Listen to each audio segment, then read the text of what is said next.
THE JUNGLE by Upton Sinclair. Chapter 21. That was the way they did it. There was not half an hour's warning. The works were closed.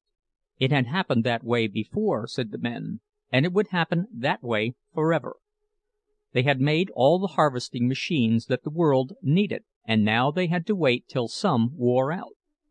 It was nobody's fault, that was the way of it. And thousands of men and women were turned out in the dead of winter to live upon their savings if they had any, and otherwise to die. So many tens of thousands already in the city, homeless and begging for work, and now several thousand more added to them. Jurgis walked home with his pittance of pay in his pocket, heartbroken, overwhelmed. One more bandage had been torn from his eyes, one more pitfall was revealed to him. Of what help was kindness and decency on the part of employers, when they could not keep a job for him, when there were more harvesting machines made than the world was able to buy? What a hellish mockery it was, anyway, that a man should slave to make harvesting machines for the country, only to be turned out to starve for doing his duty too well. It took him 2 days to get over this heart-sickening disappointment. He did not drink anything, because Elzbieta got his money for safekeeping, and knew him too well to be in the least frightened by his angry demands. He stayed up in the garret, however, and sulked. What was the use of a man's hunting a job when it was taken from him before he had time to learn the work? But then their money was going again, and little Antanas was hungry, and crying with the bitter cold of the garret. Also, Madame Haupt, the midwife, was after him for some money. So he went out once more. For another 10 days he roamed the streets and alleys of the huge city, sick and hungry, begging for any work. He tried in stores and offices, in restaurants and hotels, along the docks and in the railroad yards, in warehouses and mills and factories where they made products that went to every corner of the world. There were often 1 or 2 chances, but there were always 100 men for every chance, and his turn would not come. At night he crept into sheds and cellars and doorways, until there came a spell of belated winter weather, with a raging gale, and a thermometer 5 degrees below zero at sundown and falling all night. Then Jurgis fought like a wild beast to get into the big Harrison Street police station, and slept down in a corridor, crowded with 2 other men upon a single step. He had to fight often in these days to fight for a place near the factory gates, and now and again with gangs on the street. He found, for instance, that the business of carrying satchels for railroad passengers was a preempted one. Whenever he essayed it, 8 or 10 men and boys would fall upon him and force him to run for his life. They always had the policemen squared, so there was no use in expecting protection. That Jurgis did not starve to death was due solely to the pittance the children brought him. And even this was never certain. For one thing, the cold was almost more than the children could bear, and then they too were in perpetual peril from rivals who plundered and beat them. The law was against them too. Little Vilimas, who was really 11, but did not look to be 8, was stopped on the streets by a severe old lady in spectacles, who told him that he was too young to be working, and that if he did not stop selling papers, she would send a truant officer after him. Also one night a strange man caught little Kotrina by the arm, and tried to persuade her into a dark cellarway, an experience which filled her with such terror that she was hardly to be kept at work. At last, on a Sunday, as there was no use looking for work, Jurgis went home by stealing rides on the cars. He found that they had been waiting for him for 3 days. There was a chance of a job for him. It was quite a story. Little Juozapas, who was near crazy with hunger these days, had gone out on the street to beg for himself. Juozapas had only 1 leg, having been run over by a wagon when a little child, but he had got himself a broomstick, which he put under his arm for a crutch. He had fallen in with some other children, and found the way to Mike Scully's dump, which lay 3 or 4 blocks away. To this place there came every day many hundreds of wagon-loads of garbage and trash from the lakefront, where the rich people lived, and in the heaps the children raked for food. There were hunks of bread and potato peelings and apple cores and meat bones, all of it half frozen and quite unspoiled. Little Juozapas gorged himself, and came home with a newspaper full, which he was feeding to Antanas when his mother came in. Elzbieta was horrified, for she did not believe that the food out of the dumps was fit to eat. The next day, however, when no harm came of it, and Juozapas began to cry with hunger, she gave in and said that he might go again. And that afternoon he came home with a story of how, while he had been digging away with a stick, a lady upon the street had called him. A real fine lady, the little boy explained, a beautiful lady. And she wanted to know all about him, and whether he got the garbage for chickens, and why he walked with a broomstick, and why Ona had died, and how Jurgis had come to go to jail, and what was the matter with Marija, and everything. In the end she had asked where he lived, and said that she was coming to see him, and bring him a new crutch to walk with. She had on a hat with a bird on it, Juozapas added, and a long fur snake around her neck. She really came the very next morning, and climbed the ladder to the garret, and stood and stared about her, turning pale at the sight of the bloodstains on the floor where Ona had died. She was a settlement worker, she explained to Elzbieta. She lived around on Ashland Avenue. Elzbieta knew the place, over a feed store. Somebody had wanted her to go there, but she had not cared to, for she thought that it must have something to do with religion, and the priest did not like her to have anything to do with strange religions. They were rich people who came to live there to find out about the poor people, but what good they expected it would do them to know, one could not imagine. So spoke Elzbieta naively, and the young lady laughed, and was rather at a loss for an answer. She stood and gazed about her, and thought of a cynical remark that had been made to her, that she was standing upon the brink of the pit of hell, and throwing in snowballs to lower the temperature. Elzbieta was glad to have somebody to listen, and she told all their woes, what had happened to Ona, and the jail, and the loss of their home, and Marija's accident, and how Ona had died, and how Jurgis could get no work. As she listened, the pretty young lady's eyes filled with tears, and in the midst of it she burst into weeping, and hid her face on Elzbieta's shoulder, quite regardless of the fact that the woman had on a dirty old wrapper, and that the garret was full of fleas. Poor Elzbieta was ashamed of herself for having told so woeful a tale, and the other had to beg and plead with her to get her to go on. The end of it was that the young lady sent them a basket of things to eat, and left a letter that Jurgis was to take to a gentleman who was superintendent in one of the mills of the great steel works in South Chicago. He will get Jurgis something to do, the young lady had said, and added, smiling through her tears, if he doesn't, he will never marry me. The steelworks were 15 miles away, and as usual it was so contrived that one had to pay 2 fares to get there. Far and wide the sky was flaring with the red glare that leaped from rows of towering chimneys, for it was pitch dark when Jurgis arrived.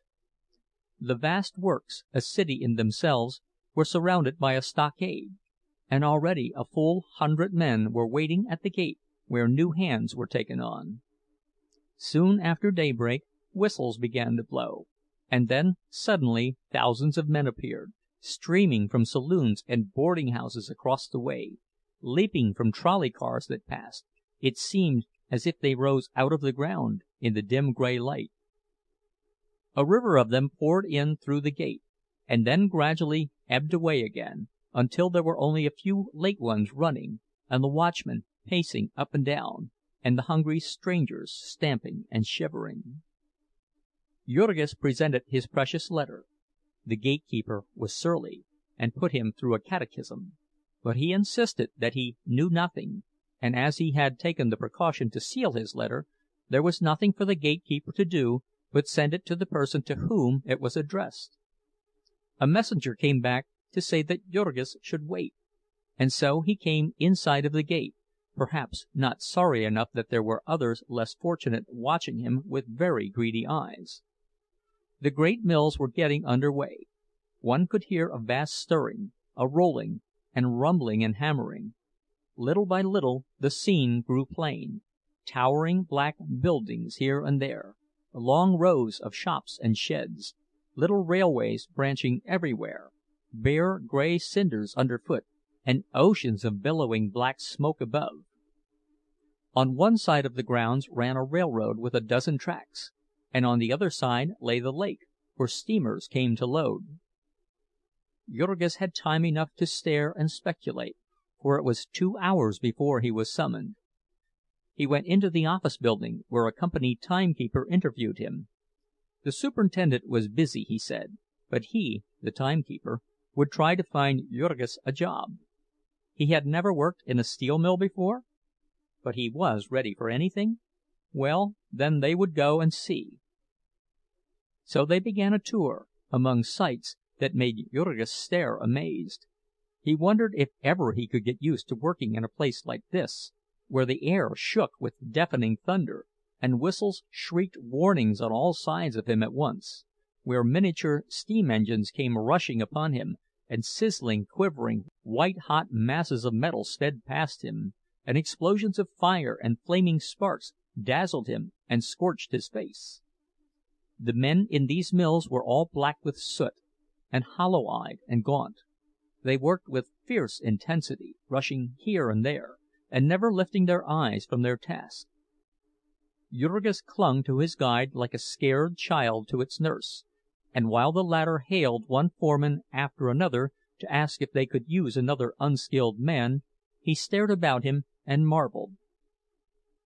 He was taken to the Bessemer furnace, where they made billets of steel, a dome-like building the size of a big theater. Jurgis stood where the balcony of the theater would have been, and opposite, by the stage, he saw 3 giant cauldrons, big enough for all the devils of hell to brew their broth in, full of something white and blinding, bubbling and splashing, roaring as if volcanoes were blowing through it. One had to shout to be heard in the place. Liquid fire would leap from these cauldrons and scatter like bombs below, and men were working there, seemingly careless, so that Jurgis caught his breath with fright. Then a whistle would toot, and across the curtain of the theater would come a little engine with a carload of something to be dumped into one of the receptacles. And then another whistle would toot, down by the stage, and another train would back up, and suddenly, without an instant's warning, one of the giant kettles began to tilt and topple, flinging out a jet of hissing, roaring flame. Jurgis shrank back appalled, for he thought it was an accident. There fell a pillar of white flame, dazzling as the sun, swishing like a huge tree falling in the forest. A torrent of sparks swept all the way across the building, overwhelming everything, hiding it from sight. And then Jurgis looked through the fingers of his hands and saw pouring out of the cauldron a cascade of living, leaping fire, white with a whiteness not of earth, scorching the eyeballs. Incandescent rainbows shone above it, blue, red, and golden lights played about it, but the stream itself was white, ineffable. Out of regions of wonder it streamed, the very river of life, and the soul leaped up at the sight of it, fled back upon it, swift and resistless, back into far-off lands where beauty and terror dwell. Then the great cauldron tilted back again, empty, and Jurgis saw, to his relief, that no one was hurt, and turned and followed his guide out into the sunlight. They went through the blast furnaces, through rolling mills where bars of steel were tossed about and chopped like bits of cheese. All around and above, giant machine arms were flying, giant wheels were turning, giant hammers crashing.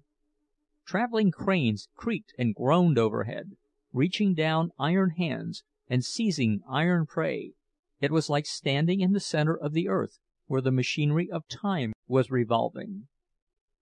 By and by they came to the place where steel rails were made, and Jurgis heard a toot behind him, and jumped out of the way of a car with a white-hot ingot upon it, the size of a man's body. There was a sudden crash, and the car came to a halt, and the ingot toppled out upon a moving platform, where steel fingers and arms seized hold of it, punching it and prodding it into place, and hurrying it into the grip of huge rollers. Then it came out upon the other side, and there were more crashings and clatterings, and over it was flopped like a pancake on a gridiron, and seized again, and rushed back at you through another squeezer. So, amid deafening uproar, it clattered to and fro, growing thinner and flatter and longer. The ingot seemed almost a living thing. It did not want to run this mad course, but it was in the grip of fate.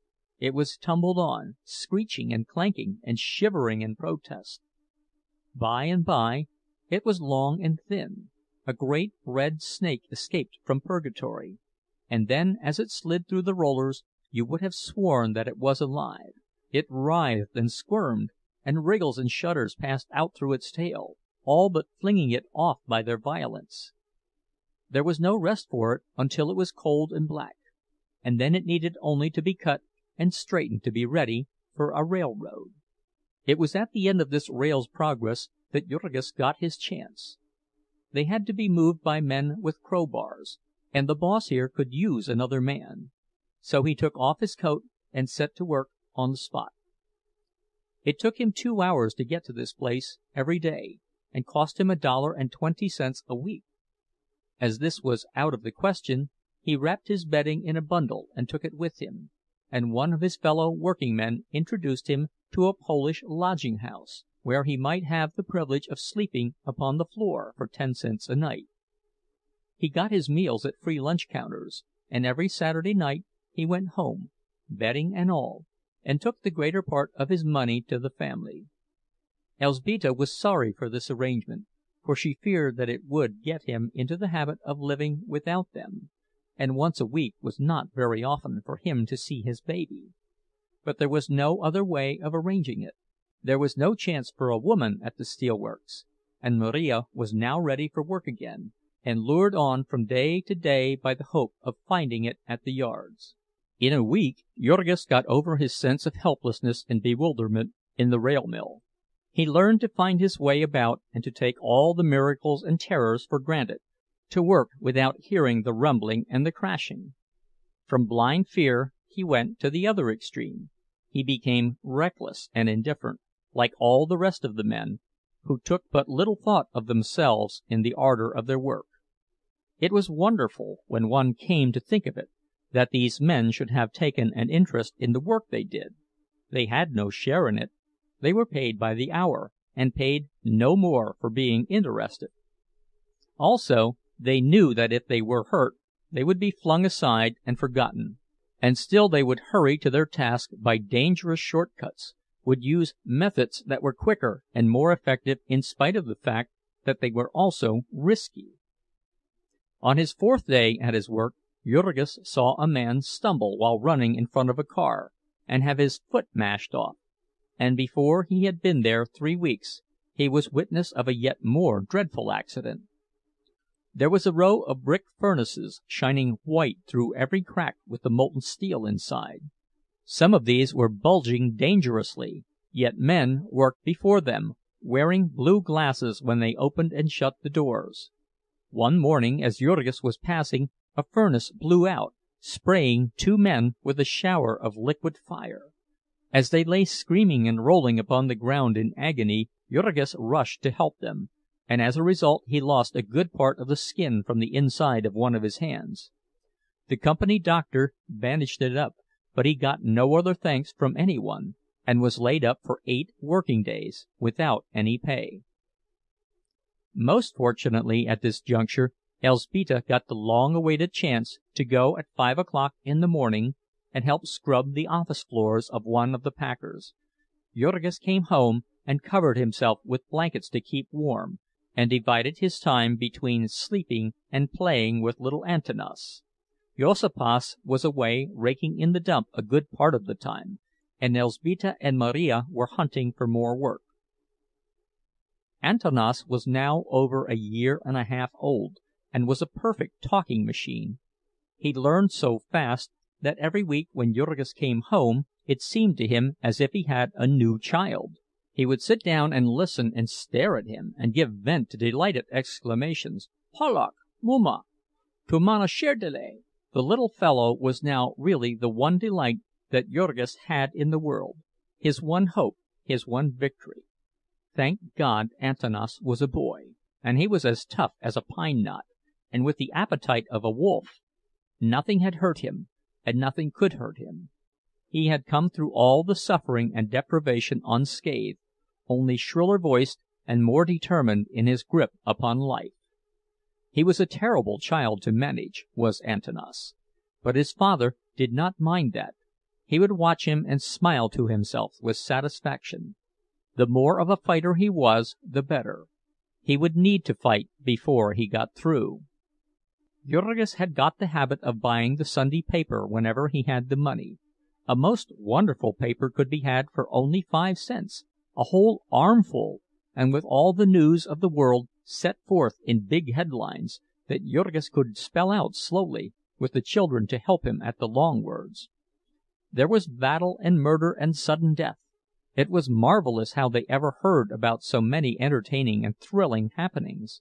The stories must all be true, for surely no man could have made such things up, and besides, there were pictures of them all, as real as life. One of these papers was as good as a circus, and nearly as good as a spree. Certainly a most wonderful treat for a working man who was tired out and stupefied, and had never had any education, and whose work was one dull, sordid grind, day after day, and year after year, with never a sight of a green field, nor an hour's entertainment, nor anything but liquor to stimulate his imagination. Among other things, these papers had pages full of comical pictures, and these were the main joy in life to little Antanas. He treasured them up, and would drag them out and make his father tell him about them. There were all sorts of animals among them, and Antanas could tell the names of all of them, lying upon the floor for hours and pointing them out with his chubby little fingers. Whenever the story was plain enough for Jurgis to make out, Antanas would have it repeated to him, and then he would remember it, prattling funny little sentences and mixing it up with other stories in an irresistible fashion. Also, his quaint pronunciation of words was such a delight, and the phrases he would pick up and remember, the most outlandish and impossible things. The first time that the little rascal burst out with "God damn!" his father nearly rolled off the chair with glee, but in the end he was sorry for this, for Antanas was soon God-damning everything and everybody. And then, when he was able to use his hands, Jurgis took his bedding again and went back to his task of shifting rails. It was now April, and the snow had given place to cold rains, and the unpaved street in front of Aniele's house was turned into a canal. Jurgis would have to wade through it to get home, and if it was late he might easily get stuck to his waist in the mire. But he did not mind this much. It was a promise that summer was coming. Marija had now gotten a place as beef trimmer in one of the smaller packing plants, and he told himself that he had learned his lesson now, and would meet with no more accidents, so that at last there was prospect of an end to their long agony. They could save money again, and when another winter came they would have a comfortable place, and the children would be off the streets and in school again, and they might set to work to nurse back into life their habits of decency and kindness. So once more Jurgis began to make plans and dream dreams. And then one Saturday night he jumped off the car and started home, with the sun shining low under the edge of a bank of clouds that had been pouring floods of water into the mud-soaked street. There was a rainbow in the sky, and another in his breast, for he had 36 hours' rest before him, and a chance to see his family. Then suddenly he came in sight of the house, and noticed that there was a crowd before the door. He ran up the steps and pushed his way in, and saw Aniele's kitchen crowded with excited women. It reminded him so vividly of the time when he had come home from jail and found Ona dying, that his heart almost stood still. "What's the matter?" he cried. A dead silence had fallen in the room, and he saw that everyone was staring at him. "What's the matter?" he exclaimed again. And then, up in the garret, he heard sounds of wailing in Marija's voice. He started for the ladder, and Aniele seized him by the arm. "No, no!" she exclaimed. "Don't go up there!" "What is it?" he shouted. And the old woman answered him weakly, "It's Antanas. He's dead. He was drowned out in the street." End of chapter 21.